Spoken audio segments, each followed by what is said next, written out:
welcoming Vitaly Ivanov. Thank you. First of all, I would like to thank the organizers for the opportunity to speak online, despite the opposing circumstances, thanks to which I unfortunately was not able to come to Rome.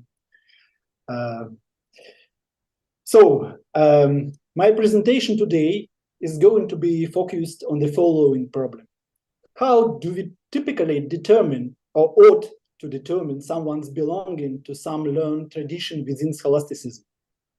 First of all, it should be noted that the unity of tradition cannot be identified with the unity of the school in the classical sense of late scholasticism or the 15th, 18th century, which arose on its part from the struggle of different via within the universities of the 15th century and the policies of the mendicant orders, which upheld the obligation of an order member to follow only one teacher of theology and or philosophy.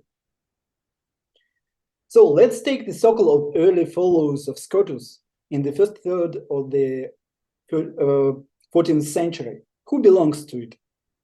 How should the circle's boundaries be defined? Typically, we name here on this occasion more than a dozen names and attempt to rank them according to the degree of originality and relative independence or proximity to the teachings of Scotus. What does it mean to be a Scotist? Obviously, in relation to the early 14th century, in contrast to the school situation of the 17th century, this did not mean to follow Scotus in all theologically and philosophically significant elements of his doctrine. However, in order to meaningfully discuss a certain traditional thought within scholasticism, we need some minimal criteria for belonging to it. According to one of the first scholastics who declared himself a follower of Scotus and a member of the Schola Minorum, which was synonymous with the future Schola Scotica, the prince of the Scotists, as he was called in subsequent centuries, Francis of Myronis, to follow Scotus in theology meant to teach rationis formalis and the formal distinction between them, and signa originis in the divine. Starting from the 15th century, the two distinguishing features of Scotism as a tradition in theology and metaphysics were considered to be, first of all, the Univocity of being, and second, formal distinction. And to be a Scotist meant to affirm and defend these two specific doctrines of Scotus.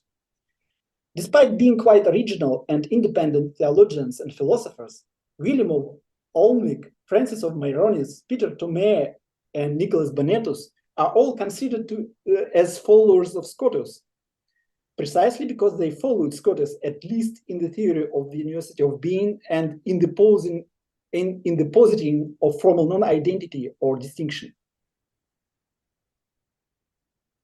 It is traditionally believed that the Franciscan John of Bassolis was one of the first and closest disciples of Duns Scotus.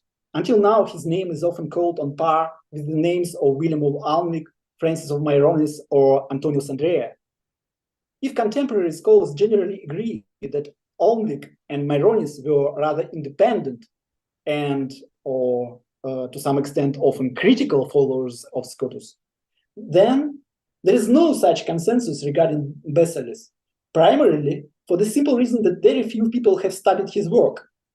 Since Folt's study, 1969, with the exception of Walszewski's article, we have only brief mentions of Dr. Ordinatissimus, the scholastic who was long regarded as Scotus's faithful and most beloved disciple. Inter discipulos a magistro principio dilectus, according to the characteristic given by famous wording in his Scriptoris Ardinis Menorum. What do we actually know about John of Bassolis for certain? In fact, very little. According to Courtney's recent study, all that we know is that Bassolis did lecture on Book 4 of the sentences at the Franciscan Provincial Studium in Reims. He completed his lectures there in 1313, and that his obituary notice, he died in 1333, states that he was a doctor of theology. We can also assume that Bassolis probably came from Bassol-Oley and in the Diocese of Laon, Picardy, due to his association with the Franciscan convent at Reims. What is noteworthy and rather surprising is that there is not a single explicit reference of Bassolis among the 14th, 15th century scholastic authors, and that no manuscript containing his work has yet been discovered. The main and single known to us work of Bassolis has reached us only in two early printed editions: the Paris edition of all 4 books of sentences from 1516 and 17, and the earlier edition of 1480 that only contained the 4th book of his sentences. The Paris edition was prepared by some Magister Orontius Fine, who used a manuscript probably from the library of the Parisian Studium Generale of the Franciscans. According to the editor, the only manuscript in his possession was of extremely pure quality, so he, I quote, had to cleanse a very spoiled and defective exemplar of many errors which have almost completely disfigured it. End quote. Despite or due to the editor's efforts, the resulting text of the sentences contains very many errors, distortions, and typos, as well as omissions of words, parts of sentences, and occasionally even larger sections of text. A few words about the literary genre of the work and its possible dating. Based on my not so considerable, I admit, experience with reading the text of various distinctions, mainly distinction number 8, 3, 19, 22, and 33 of book 1, it seems to me that the text we have is an edited work, that is ordinatio or scriptum.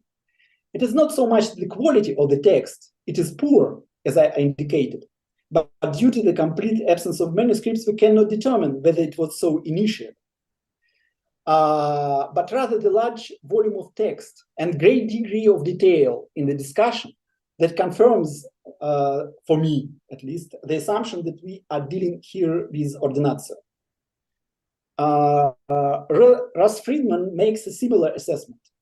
I quote, "The printed sentence commentary that we have is probably an ordinatio revised in the years after 1330, perhaps as late as 1320. My impression from working with the text of distinction 8 allows me to tentatively suggest an even later dating of the work. To my mind, it was composed in the definitely in the 1320s, but probably even closer to the mid-20s. My reason for this dating is that Bassolis discusses there not only the theory of double univocity of Peter of Navarre, but also, if I am not mistaken, of course, some parts of the theory of univocity of Francis of Myrones from the prologue of Conflatus. It is also worth asking the following question: who is Bassolis referring to in his first book of the sentences? Who does he mention besides Scotus and Thomas Aquinas? Answer: as far as I have seen, he does not explicitly refer to anyone else. However, according to Foltz, Bassolis, he generally borrows quite a lot of text from the work of Hugo de Navacastra, the early Scotist. I cannot confirm or deny this, unfortunately, since I didn't have access to good quality manuscripts of Hugo's work. And sine nomine, Bassolis discusses the theories of Henry of Ghent, Robert Carlton, Peter of Navarre, perhaps William of Olmec, and Francis of Myrones. It is noteworthy and not entirely usual for a Franciscan who writes after 1316 that Bassolis nowhere seems to respond to the challenges associated with Peter Oriol's criticism of Scotus' doctrines. In order to initially raise the question of Bassolis' belonging to the Scottish tradition, it is necessary, first of all, to determine when and how the opinion regarding Bassolis as so-called faithful disciple of Scotus originally developed.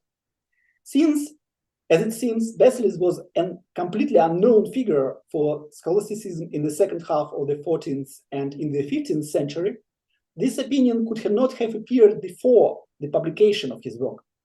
Indeed, it appears that the attribute faithful disciple, discipulus fidelis, is first introduced and persistently repeated in the edition 1517 of the opera. Moreover, the title of the first book reads, I quote, Opera Ioannis de Bassolis doctoris subtilis Scotis sui tempestate fidelis discipuli philosophi acteologi profundissimi in quator sententiarum libros aurea. The similar expression, fidelis alumnus illius dum viveret Scoti, is also found in the dedication letter of Friar Anastasius Turionus, Franciscan, who held some administrative post in the Parisian studium of order at that time. For what purpose does the editor and publisher persistently use this attribute in relation to our author? It should be remembered that the beginning of the 16th century was precisely the time of intensive formation of the Scottish school, stricto sensu, when, for the first time in history of the order, Franciscan order, Scotus officially began to be perceived as a teacher of the Franciscans, albeit still along with Bonaventure. It was at this time that there was a huge demand for authoritative textbooks of Scotist origin that could be used for teaching in the order's numerous studia. In particular, those authors who are close in time and in spirit, remember the obligatory later ad mentem Scoti, to the doctor of the order, are in great demand. Hence, the numerous editions of Antonius Andrea, of the books of Antonius Andrea, Peter Tartaret, Francis of Myronis, Banetus, and treatises on formalities like Sirectus, Brulefer, Trombetta, and all at this time. To be able to compete with other simultaneously published Scottish authors, it was necessary to offer an opus by a personal student of Scotus, dum viveret, and convince the learned public that they had in their hands the work of a close and faithful disciple. Judging by Bassolis' subsequent fame, this plan was a complete success. But did this fame have any doctrinal and textological basis in Bassolis himself? To what extent does Bassolis' theory depend on Scotus? How exactly does he quote Scotus, for example, in Book 1? What writings of Scotus does he rely on explicitly?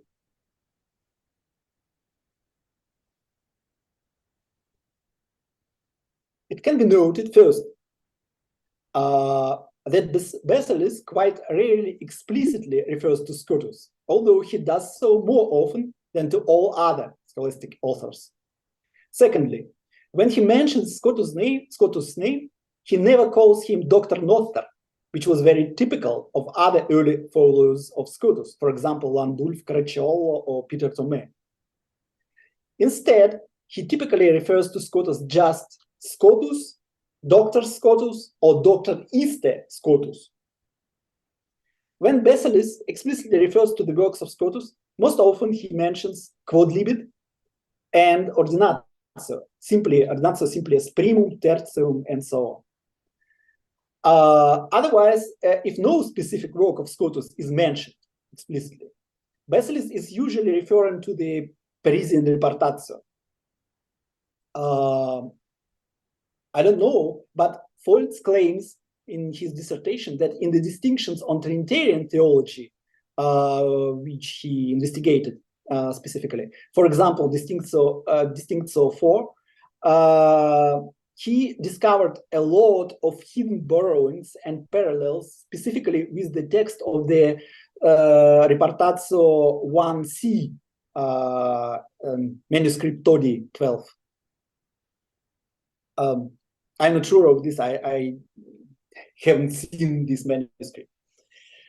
Finally, is there any clear testimony or declaration by Bassolis himself that he considers himself a follower of Scotus? Indeed, in distinction 19, question 1, article 2, Bassolis, while answering to the question utrum equalitas in divinis sit in magnitudine aeternitate et potestate, writes, I quote, ad secundum articulum dicit iste doctor quem ego sequor quam in pluribus. It is absolutely certain that he means here Scotus, since the title of question, the order with resolution, and some parts of the answer completely correspond to the presentation in distinction 19 of Repartatio 1a by Scotus. Thus, on the one hand, we have an unambiguous self-declaration of belonging to the number of followers of Scotus, in the majority of cases at least. On the other hand, however, after the exposition of Scotus' theory there, Bassolis immediately continues with the following assessment. I quote, licit ista sint subtiliter dicta, non videtur mihi verum dictum quod, etc. In other words, recognizing oneself as a follower comes here with a qualification and even with criticism.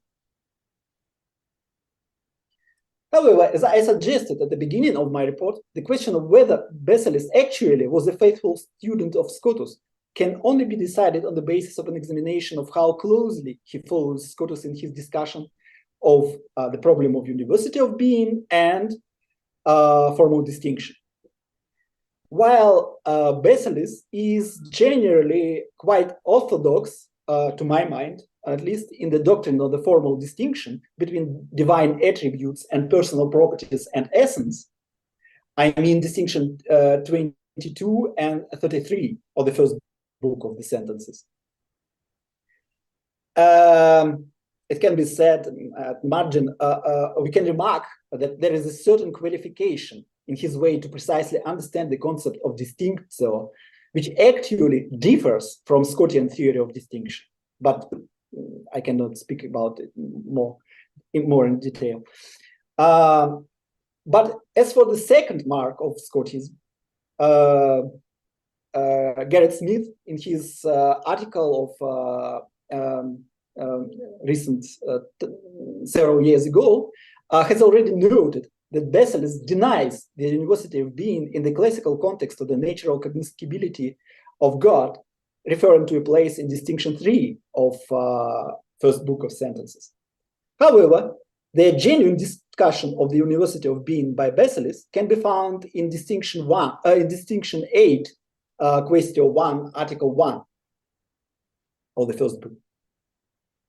In the following presentation, I am going to briefly analyze this discussion and try to prove that Bassolis, in his own answer to the question, it is titled as follows: Utrum ens sit univocum ad omni positivum extra intellectum existens, seu ad omni ens et per consequens ad Deum et creaturam, et utrum ad creaturum et quid est in ipsa.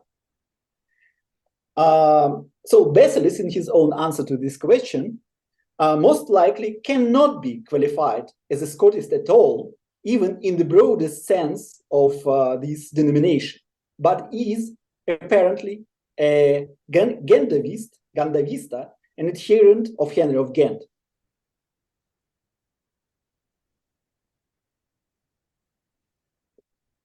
So, second main part of my talk.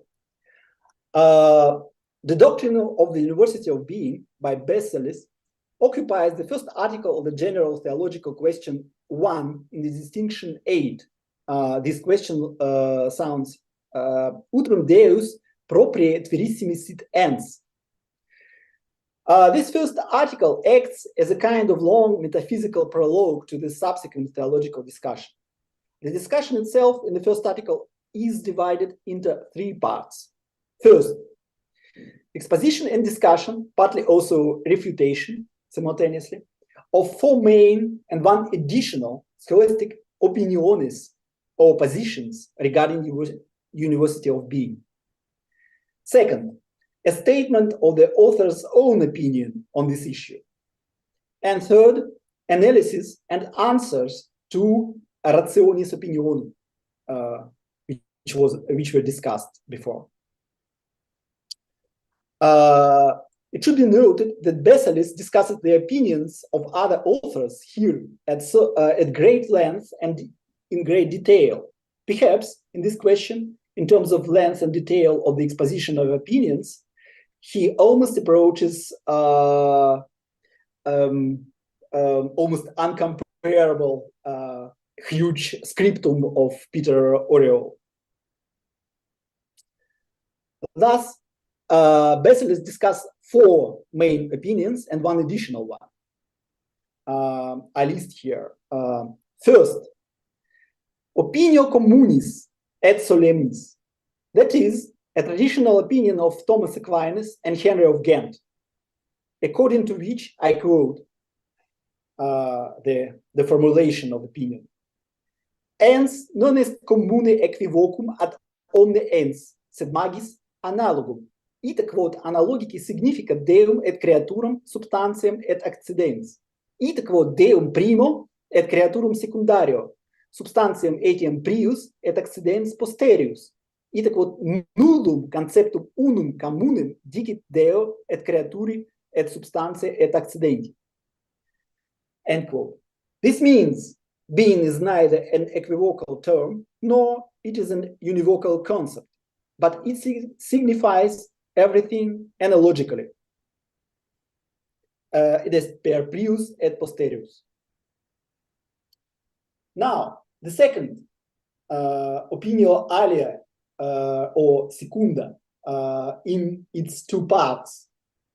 This is a theory of Univocity of the concept of being of Scotus, according to which, I quote, first, ens est univocum Deo et creaturi substantiae et accidenti vel decem predicamentis, and second, non tamen est univocum ultimis differentiis nec passionibus entis, sic quod prediceritur de ipsis creditativa et univoce.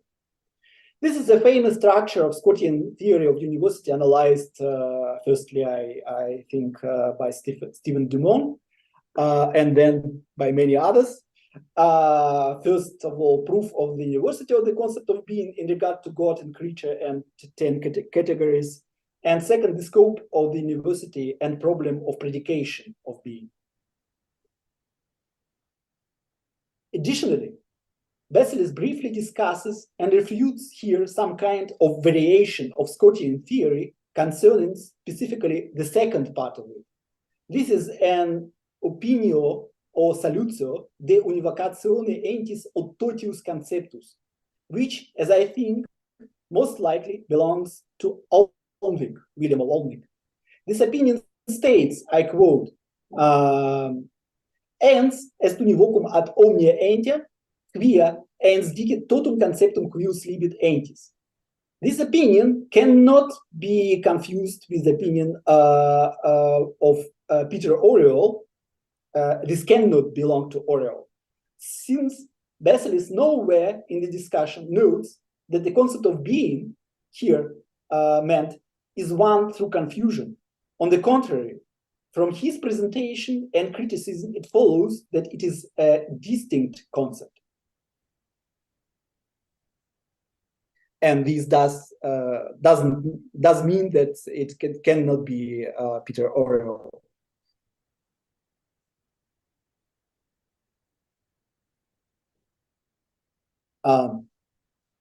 The third opinion, opinio alia, terce, this is an exact presentation of the theory of Robert of Carlton as contained in his prologue to the sentences Quaestio 4, published by Stephen Brown, according to which, I quote the formulation, ens est formaliter equivocum et naturaliter vel materialiter analogum.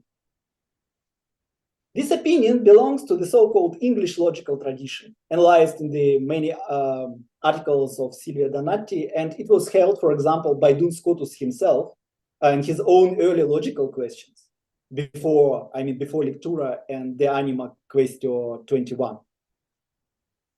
A little later, or perhaps roughly simultaneously with Bassolis, this position is used by one more Englishman, namely John Bekentorp, in formulating the part of his own theory of predication of being in his scriptum, distinction 25, question 1, article 3 and 4.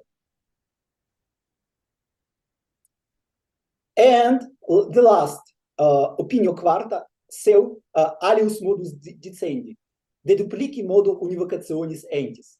This last opinion belongs to Peter of Navarre, and it seems to be the most interesting position for Bassolis himself, since he deliberates about it in the most careful and detailed way. Here, I cannot help but briefly touch upon one serious textual problem with Bassolis' text. His text in this first article about Univocity of Being partially coincides almost verbatim with the text of Peter of Navarre in the first question of distinction 3 of his scriptum, as was often mentioned in the literature last by Garrett Smith in his introduction to the Ente commentary of Peter of Thomist. And coincides not only in terms of presenting the opinion of Peter himself, but also in presenting the first two main opinions about analogy and univocity of being. On the other hand, the character and style of the text of both authors are very different. Peter's text is very concise, almost laconic, and extremely clear, while Bassolis' text is much more extensive. It contains a number of additional arguments, explanations, and digressions. Moreover, Bassolis seems to draw on a number of arguments and concepts in his presentation of Peter's opinion that do not belong at all to the context of Peter's line of arguments and may have been borrowed from some other author. I saw some similarities with arguments from scriptum of Francis of Marcia, but it can be also someone else, or at least from a different version of Peter's own theory. Finally, it should be also noted that Bassolis, at the end of the discussion of Peter's opinion, adds a number of difficulties or doubts against Peter's theory, which are the reason for him to disagree with this opinion or to agree only with its negative part, that is, with the denial of the real or simple univocity of being, that is Scotian one. So, who borrowed from whom? To show the complexity of the issue, given the lack of manuscripts of Bassolis' text, I want to give a summary assessment of the situation of mutual dependence of the two authors given by the publisher of Peter of Navarre's text, Szeges Eszkolna. He writes in English translation, I quote, "At first, when comparing the text of both authors, it seems to me that Navarrese depended on French in most cases. Later, reviewing the texts again, and more slowly, I came to the conclusion that it could be the other way around, that is, that Bassolis followed in the footsteps of Navarre or Atarabia. Finally, after another careful and comparative study, it seems to me that, in general, our author, it is Peter of Navarre, was following the exposition of Bassolis, and frequently, through him, he explained the mind of Scotus, and sometimes also that of Henry of Ghent, on several issues. On the other hand, I, writes the editor, believe I have found at least 6 places in which Bassolis uses the expression dicit unus or alius, alluding to some texts found in Friar Peter, and which he claims as his own. What does this indicate? That perhaps there is interdependence in the works of both authors, or that perhaps Atarabia follows the work of Bassolis in his first writing, or lectura, while later in his ordinatio or current text that we have, he, Peter, took advantage of some text by the, he, that is Bassolis, took advantage of some text by the Navarrese Franciscan that he could easily know. This is a very difficult question to answer until a manuscript of Bassolis' work appears. That is why I have preferred not to speak openly on this matter, limiting myself to noting in the third critical apparatus some references to the texts in which both authors coincide, end quote. And I should say there are dozens of such texts or places. So, for me, the decisive circumstance is that Peter of Navarre apparently sets out his own position, and also that Peter Thomae, in the end, explicitly refers to him as the author of this theory of double univocity. Thus, it is clear at least that Bassolis writes later than Peter. But it is quite possible that Bassolis relied on some more expanded version of Peter's text, for example, on some text from a version of Quod Libet, which was probably held by Peter later than composition of scriptum. This is only suggestions. Additionally, since Bassolis uses arguments not contained in Peter's text at all, it is quite possible that he himself was trying to develop Peter's argument, drawing in part on issues and terminology external to Peter. Next, third part of my text. Next, I would like to characterize the different way in which Bassolis presents these four different opinions, from which it can be already tentatively clear which opinion he is inclined to support more. The first traditional opinion, which asserts the analogy of the term being, is not accompanied by any refutation of this opinion at all. Moreover, in tasting and weighing the validity of the arguments for this opinion, in the last section of the text, Bassolis argues that out of 5 rationis and 5 auctoritates, all auctoritates and 3 out of 5 arguments are perfectly valid, bene concludunt, as he says. One argument is limitedly valid, and only one is not. In contrast to this, the second opinion, that is, the position of Scotus on univocity of being, is specifically, immediately, and extensively refuted by Bassolis. And as a refutation of the first part against the proof of the presence of a univocal concept of being in Scotus, Bassolis simply refers to the arguments in favor of the first opinion about analogy, while the second part about the ultimate differences and the passionis entis is refuted, as he says, ex dictis eorum, that is Scotti, procedendo contra eos. Here, it seems to me, Bassolis directly uses Olmwig's arguments against Scotus. See the question 8 from the prologue to the scriptum edited by Dumont. Also, it is quite remarkable how Bassolis evaluates Scotus's own arguments in favor of the univocity of the concept of being. The first, ratio famosa, about the distinction between the certain concept of being and the doubtful concepts of determinate beings, is considered by him as not conclusive. And I quote, ad primum rationem secunda opinionis, slicet Scotti, dico, quod non concludit univocationem universaliter simpliciter, et quando dicis quod conceptus entis est certus, et huius entis est dubius, dico, quod sicut conceptus entis est certus, ita huius entis vel illius sub disjunctione, non tamen huius determinata. Unde ratio, that is meaning prima ratio Scotti, non concluded, end quote. In addition, we can notice that the traditional disjunctive concept, sub disjunctione, is used against Scotus, which was already done by Richard de Conington and directly refuted by Scotus himself in the Ordinatio, distinction 8.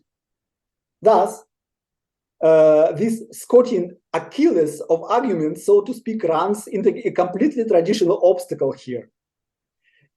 Generally speaking, of the 8 arguments in favor of Scottian theory of the univocal concept of being, Bassolis does not leave any as valid. Moreover, in assessing 5 of 8 of these arguments, Bassolis not only expresses his, so to speak, anti-Scotism, but also uses for this purpose such a typical Henrician conceptual tool as the concept of imitatio. For example, I quote the third and the sixth argument. Ad tertiam dico, quod in ente non est propria comparatio, nisi forte pro tanto, quod unum imitatur alium, licit non univocatur sibi. Ad sextam dico, quod Anselmus non vult habere, nisi quod liberum arbitrium divinum est aliquid imitabile a nostro. Ite quod liberum arbitrium dicitur analogice de utroque. End quote. In the commentary to one of the arguments, Bassolis says something that sounds to my mind very strange, if not impossible for any follower of Scotus, and I quote, Dicitur quod sicut in definitis est unitis analogiae vel univocationis, ita et in definitionibus, et ideo definitionis possunt convenire analogice sicut et definita. End quote.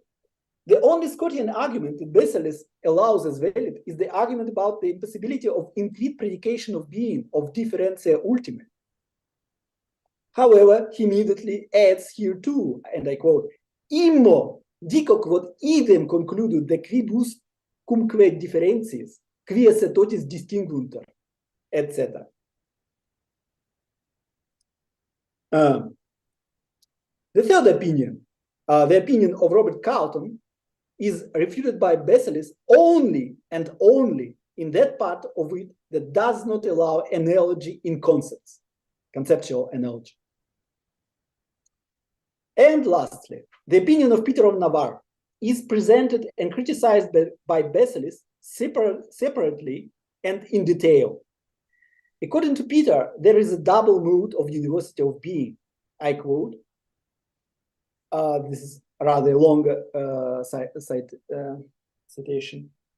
Univocatio duplix est, una, que accipitur ex indifferentiae et reali convenientiae eorum quibus aliquid dicitur univocum, sicut est univocatio hominis ad Socratem et Platonem et univocatio animalis ad hominem et bovem. Alia est univocatio, que accipitur ex indifferentiae et indistinctione multiplicitatis, quia intelligens indistincte intelligit illa quibus illut univocum dicitur univocare. Ita quod unitas talis univocationis non est nisi rationis.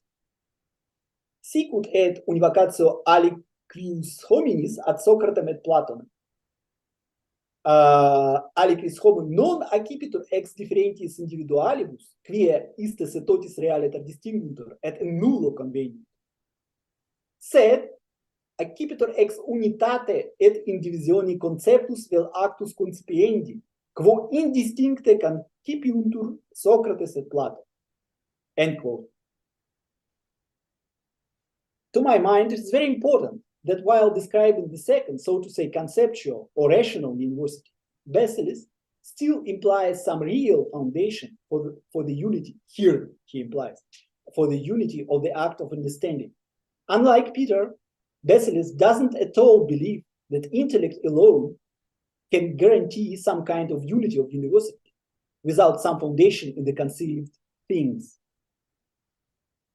I quote, Movetur autum intellectus ad hoc quod habet actum unum de ipsis, ex habitudine et simili analogia quam habet inter se ad hominem et ad naturam, quia sicut unum est suppositum natura, ite et alium, et ex hoc concipit ed indistincte uno acto, et imponit eis unum nomen univocum, quod est aliquis homo. End quote. We see here that what this foundation should be for Bassolis. That is some habitudo et analogia.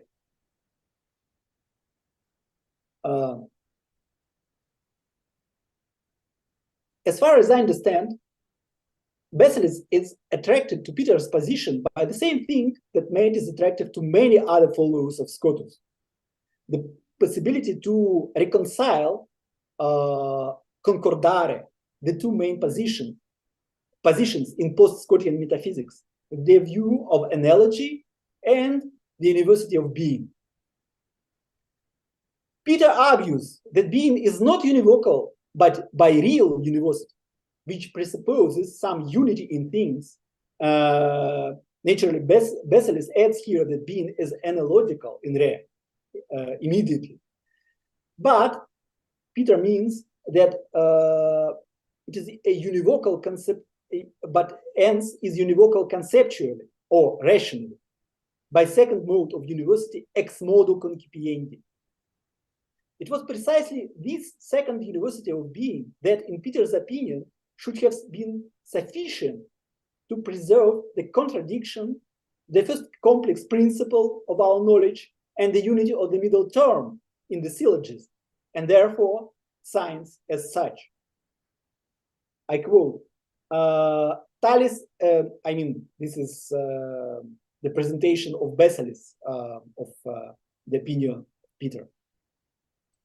Tales enim univocatio sufficit ad salvandum contradictionem et unitatem medii syllogismi omnino ut dicunt.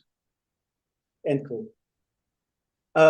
However, Bassolis expresses fundamental doubts about the possibility of this second type of univocity, arguing that purely rational univocity is just not sufficient for the preservation of scientific knowledge. I quote his assessment, his general assessment. Haec via, that is meaning Peter of Navarre, videtur pati difficultates, quomodo scilicet possit habere unitas conceptus et actus intelligendi de his quae totis primo distinguuntur, tanquam de primis objectis ex quibus necessario multiplicantur actus, cum nulla sit unitas in objectis tamen ante actum intelligendi vel concipiendi. End quote.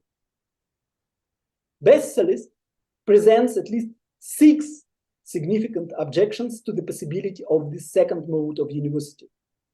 First, he seems to understand this kind of unitas rationis as purely rational one, that is, meaning some ens rationis, without a fundamentum in re. But ens, as univocum rationis, so to say, cannot be predicated of real being, because ens rationis cannot be predicated quantitatively or essentially of things. Besides, generally speaking, according to Bassolis, nec actus concipiendi facit univocationem. This is his statement. And here comes his main argument. He takes it from Scotus for sure. I quote, Praeterea videretur quod non solum habeatur hic unitas objecti in conceptu, sed unitas objecti in re, et ex parte objecti quod est ens, quia intellectus non facit sum primum objectum, sed ens presupponitur actu, et sicut not facit ipsum, ita nec eius unitatem, sed ens in su latitudine et communitate acceptum est primum objectum intellectus. Igitur intellectus non facit unitatem eius primum, sed presupponit. End quote. And a little below, the continuation, illa unitas quam habet non est nisi rationis, et haec unitas sequitur unitatem actus concipiendi, nec illa convenit sibi in rationi objecti ut motivi, sed ut terminativi. Tunc sequitur, quod intellectus per actum suum facit unitatem primum primi objectis sui, quod est impossibile. End quote. So, after these many arguments and refutation, the possibility of the second mode of univocity by Peter, Bassolis therefore denies Peter's position as following. Propter istas instantias vel earum aliquas Videtur posse dici quod vel ens non est univocum illo secundum modo univocationis, vel quod sit univocum non tamen propter hoc salvator contradictio inter ens et non ens, nec unitas medii syllogismi in ente. End quote. And my last part of my report, finally, let me briefly introduce Bassolis' own opinion on the univocity or analogy of the term ens. His opinion consists of three statements. The third is not important for us today, so I quote the first and the second. First, sicure et vere potes dici primo quod ens non est univocum primo modo univocationis ad entiam puta ad Deum et creaturum ad substantiam et accidens, quia ista se totis distinguuntur primo et in nullo convenit. Quicquid enim est in Deo est simpliciter et realiter alterius rationis ab omni eo quod est in creatura, nega conversa secundum aliquam indifferentiam vel unitatem reale. Tunc enim Deus non esset simpliciter simplex, nec purus actus, sed haberit aliquid possibile in quo conveniret cum creatura et aliquid actuale per quo differet a creatura. End quote. We see here that Bassolis uses the main argument of Henry of Ghent and his followers against the real univocity of being, which, according to Bassolis, is clearly advocated by Scotus himself and the Scotists. And the second statement, second proposition, affirmative one, so to say. Secundo, videtur dicendum quod ens est analogum ad predicta, et significat omnia illa immediate, tamen ordine quod saltem rationis vel nature, sicut et inter se entie ordinum habet. Primo Deum, secundo creaturum, primo substantiam, secundo accidens, et hoc secundum rationis entitatum istorum, et hoc ut salvetur illud famosum dictum, quod non solum dare terminum equivocum vel univocum, sed etiam analogum. So, he intends to save the analogy of term being in application to the term being. It also seems to me, end quote, it also seems to me extremely important that Bassolis emphasized several times that he believes that there is no distinct concept of being at all. I quote here, since Bassolis considers ens as an analogical term, but not as some concept which can have some unity in itself. Consider the following description of the analogical term applied to being. This is in his second conclusion or proposition. Analogicum nomen vero sub unitate vocis vel nominis plura significat immediate per privationem unius conceptus communis ad illa plura primus significata. Sed tamen illa plura ordine quodum natura vel saltam rationis, quia primus significat unum secundo alio, sicut etiam suo mode habent ordinem res significate, secundum quod una attribuiter ad alium, ut accidens ad substantiam, creatura ad Deum. End quote. The most important thing said here by Bassolis, to my mind, is his statement on the absence of one common concept behind the analogy of being. And this does distinguish him from the more subtle followers of Scotist, so to say. He says, per privationem unius conceptus communis ad illa plura primus significata. But the alpha and omega of Scotus metaphysics, that is his key theory of univocity, is means precisely the presence of the concept of being, not simply of a term. If you do not admit of concept of being, which by definition for Scotus and Scotists is one, you cannot be a follower of Scotus. So finally, this is my conclusion and the answer to the question of my report. Bassolis, in the most important part of the metaphysics and theology of Scotus, that is in his theory of Univocity, completely rejects the theory of Univocity of the concept of being, and also casts significant doubts on the revision of this theory by Peter of Navarre, that meaning the second type of conceptual Univocity. And Bassolis affirms the traditional opinion about the analogy of the term "ens," in my opinion, in the version of the followers of Henry of Ghent. In other words, the allegedly faithful disciple, discipulus fidelis, of Scotus is not a Scotist on the issue of Univocity of being, but a Gentavist defending the analogy of term being. So thank you very much. That is all.